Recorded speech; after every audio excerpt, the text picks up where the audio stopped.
Tales from the Terran Republic. The Fall of the White Star Part 1. Helena, sitting in Jocelyn's suite, switched off her camera and looked at her. "Are you really sure you want to be telling me all of this?" she asked. "If I didn't, I wouldn't be telling you, dear." "Why now?" "Oh, I'm old, tired, and time is getting short," Jocelyn said with a little smile. "You keep saying that. What exactly the fuck is going on?" "What do you think of when I say the word raider?" Jocelyn asked. Helena said, taken somewhat aback. "You mean like the Red Teeth or the Shankers?" "Yes, that's what most think of when that word comes up. There were plenty of groups like them back in the days of the Sol Wars. They were pretty tough, but they didn't scare me," Jocelyn said with faraway eyes. "Groups like that were loud and sloppy. You could see them coming. You could also pay them off or simply intimidate them. They didn't like taking on a real fight. They just preyed on the weak. There was another type of raider, though, one that terrified me." "Really? What were they?" "Remember when I said that war was a distant memory?" Jocelyn asked. "Even so, every nation and a lot of the major corporations had standing armies. They were different than today's Federation, Republic, and Imperial forces, though." "Different how?" Helena asked as she switched the camera back on. "The armies were much smaller, much better trained, and much better equipped. They were more like special forces than normal soldiers. We didn't have wars, but every now and then something needed to be done. When that happened, we sent in maybe a platoon or two, not thousands. When everything went to hell, these forces found themselves without a chain of command, support, and in very short order, even without nations. Some fought the good fight and some made a real difference, but a lot of them went to work for themselves." Jocelyn looked up at Helena. "Those guys were terrifying. They were extremely skilled, well-equipped, and knew exactly what they were doing. A group went to bed one night, and the next morning all the guards were dead, and whatever they wanted was gone. If you were lucky. I know about them firsthand." "You do?" "Remember when I said I tried to do something, but it was too late? After a couple of years, I couldn't live with myself any longer and opened up my shelter. I had a little food left, a good fusion reactor, and some good people in there with me. We managed to get a tiny settlement going with a greenhouse or two, and some of the survivors we gathered had learned some tricks that helped us survive," Jocelyn said with a sad smile. "We were slowly growing and finding more survivors, but about a year after I opened up the settlement, we attracted the attention of a group of former elite soldiers turned raiders. One evening we all went to bed like we always do, and the next morning, they owned us. All of my guards were dead, and there they were standing over the pile of bodies," Jocelyn said as she shook her head. "Oh, Jesus. The locks, the guards, the weapons, the sensors, all of it didn't matter for shit. They just walked in and took over. For the rest of the Sol Wars, they were in charge," Jocelyn said as she walked over and poured them both a drink.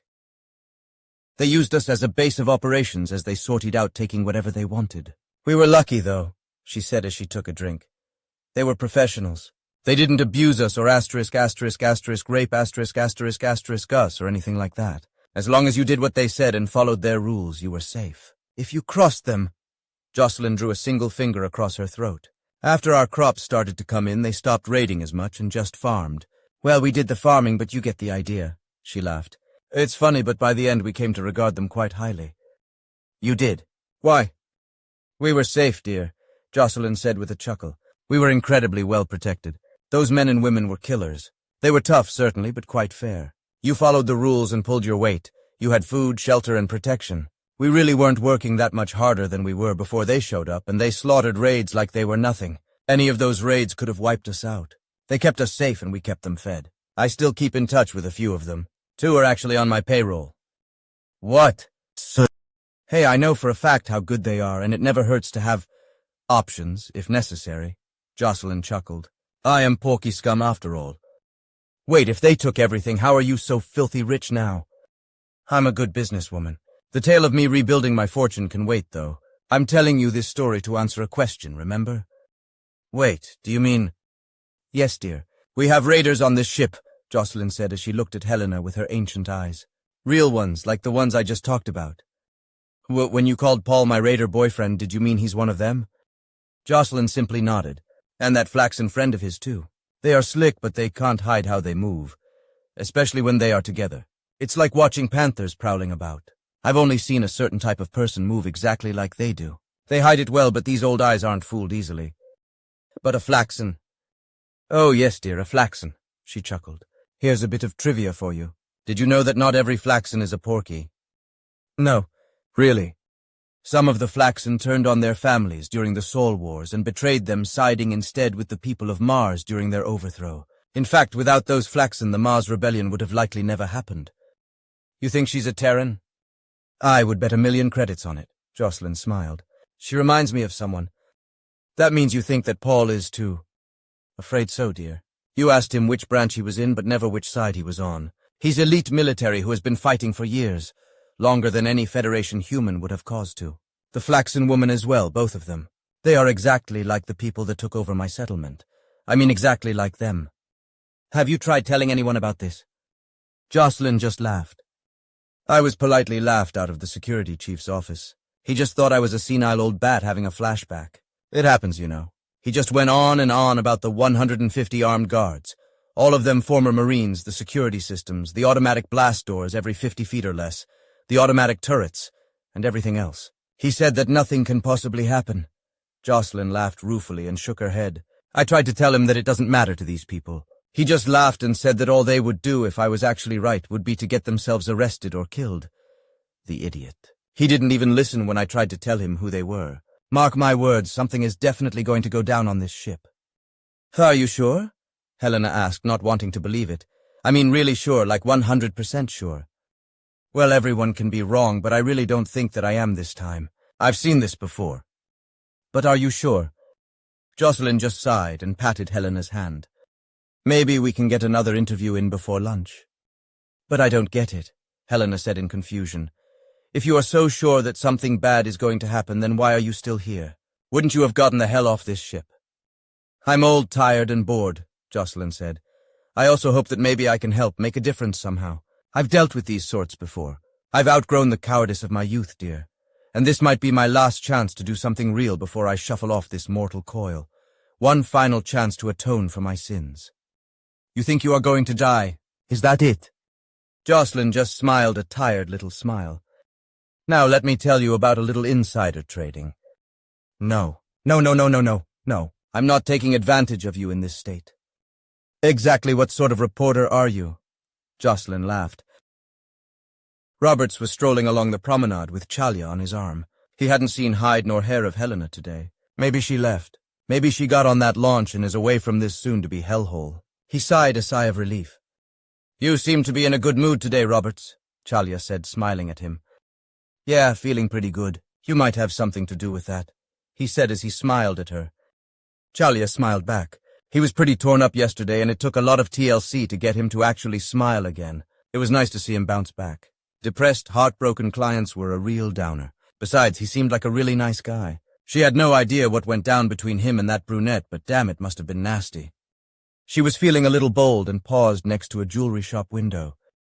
Hey, want to go inside? Roberts asked. If you want, she smiled. Later over lunch, Chalia mused over the strange jewelry shop visit. He looked like he was all ready to buy her something nice. Really nice. But then he just said that he would grab it for her later. Normally that was a hollow promise, but for some reason she thought he was serious. Weird. While they were pleasantly making small talk, Roberts's face twitched and he fell silent. Chalia followed his gaze, and lo and behold, it was that fucking brunette with some old woman. Fuck! She could see his good mood just fizzle. She really hoped it wouldn't be a repeat of yesterday. The money is nice, but there is only so much heartbreak and drama that she could stand. She tried to capture Robert's attention, and her efforts seemed to be rewarded. He just smiled and resumed their pleasant lunchtime conversation. The next few days passed without much new happening. Chalia took good care of her client, who seemed to perk right back up and happily showed him a good time in more ways than one. She was really enjoying this contract. He was nice. It was good to see that he seemed to finally get over that brunette. He hardly paid her any attention, even when she was just fucking staring at them. It was really fucking annoying. Back in the day, she would have been tempted to drag her ass into a corridor and cut that bitch, but these days a cool, contemptuous glance would have to suffice. Now the bitch she really wanted to cut was that Flaxen cunt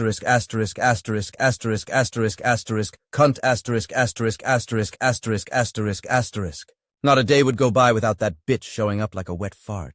She asked Roberts about her, but all he would say was that she was a friend and they needed to talk about business for a bit. She knew what that meant. Don't ask questions. She really didn't want to the details anyway. All she really wanted to know is whether or not that the bitch was competition. She wasn't, but Chalia could tell that deep down she wanted to be. Yeah, good luck with that, bitch. Her days were pretty good. He always said that he would pick it up later, when she saw something that caught her eye, but as far as food and drink went, this was a nice assignment. Roberts had excellent taste. He probably spent more at restaurants and bars than he did on her contract, which is saying something.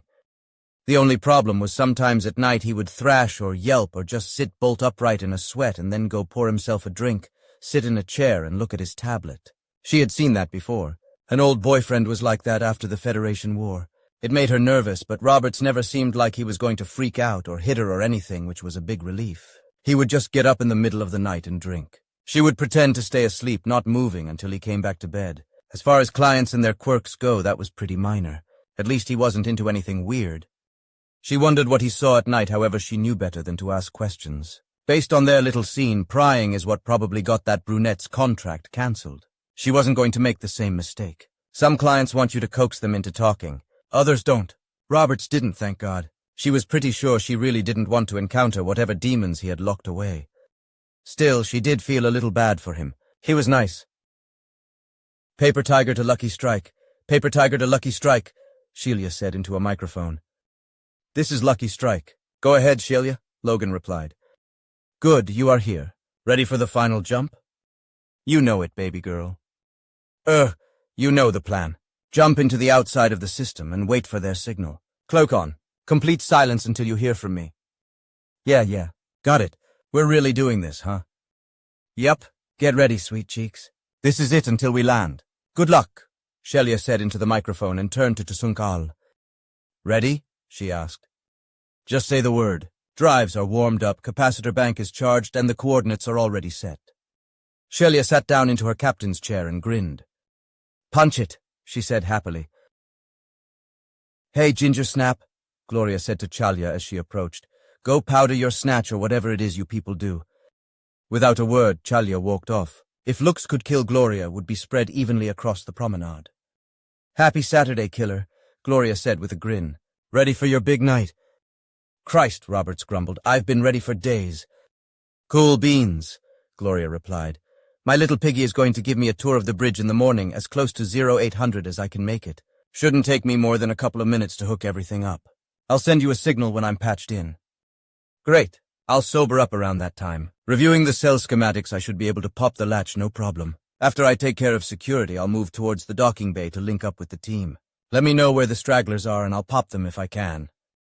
Sounds solid, killer, but save some for the hired help, Gloria chuckled. I have a few issues I would like to take out on some porky hide. That's the Roberts I know and love. I'll try to save you some. Good deal. See you tomorrow. Later, killer. After a wonderful evening, Chalya and Roberts were relaxing at their favorite bar. Chalya was starting to get a little concerned. Roberts was really hitting the sauce and was rapidly not becoming his usual happy drunk self. It was starting to get a little ugly. Roberts, darling, don't you think you've had enough, love? Chalya asked with polite concern. No, I haven't. Get off my fucking back, Roberts snarled. Chalya raised an eyebrow. It was going to get ugly. There was going to be a scene. She hated scenes. Give me another, he called to the barkeep. Chalya tried to discreetly get the bartender's attention and failed. Helena, Roberts muttered. Who, love? Chalya replied. Fucking Helena. Why did she have to be what she is? Roberts grumbled. Who's Helena? You know, Helena, the hugger. Oh, Chalya replied. Shit, here we go. This guy was about to go fucking Yellowstone. Roberts trailed off into silence as he guzzled another drink. Chalya just sat there silently planning the fastest route towards the door. Why did she have to write that shit? Roberts grumbled. Write what? That shit. That fucking bullshit that she wrote. Bullshit. Yes, bullshit, Chalya replied uncertainly. Oh, this was going to be bad.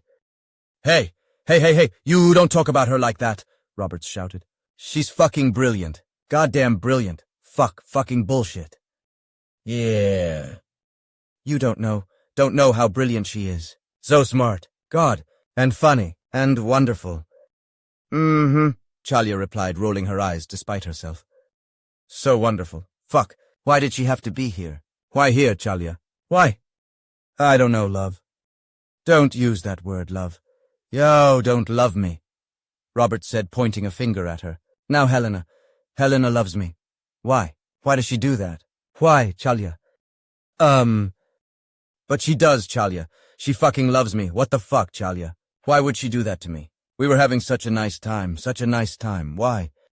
Chalya didn't respond save for inching away from him. Oh, this was going to be messy. Then again, sweeping up the pieces will be another nice payday or two. Why me of all people? Roberts asked. God, if she had any idea what I am really like. You seem nice to me, Chalya ventured despite yourself. You are a really nice... That's my job here, being nice. But deep down, not nice. Nope. All of us are not nice deep inside, Chalya said. All of us. But especially me, Roberts said morosely.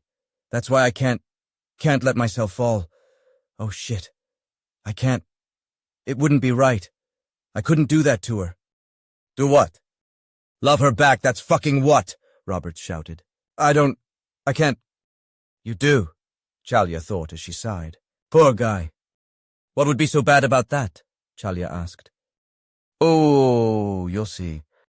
I'll see what? Suddenly Roberts looked up at her with oddly clear eyes for a moment. Chalya, you are a good person and wonderful company, but I think it would be best if you took the night off. Are you sure? Chalya asked in alarm. Usually that meant no more contract. Yeah, just for tonight. I'm not in a good place and you really should be somewhere else. I don't mind. I said take the night off, Roberts said with a cold gleam in his eyes. Chalya just quietly stood up. It was definitely time to go. Well, you know where to find me, she said and walked away. Roberts smiled to himself. He needed her to split. She probably knew people in security and would be able to defuse the situation, keep him out of trouble, exactly what he didn't need. He continued to drink until the bartender eventually cut him off. It's about fucking time, Roberts thought. He had begun to having to resort to accidentally spilling some of his drinks to keep from actually becoming blackout drunk. He threw a fit big one. Security was called. Words were exchanged. Stun batons were drawn. Roberts broke a guard's nose. Roberts got zapped. Roberts got hauled off to security.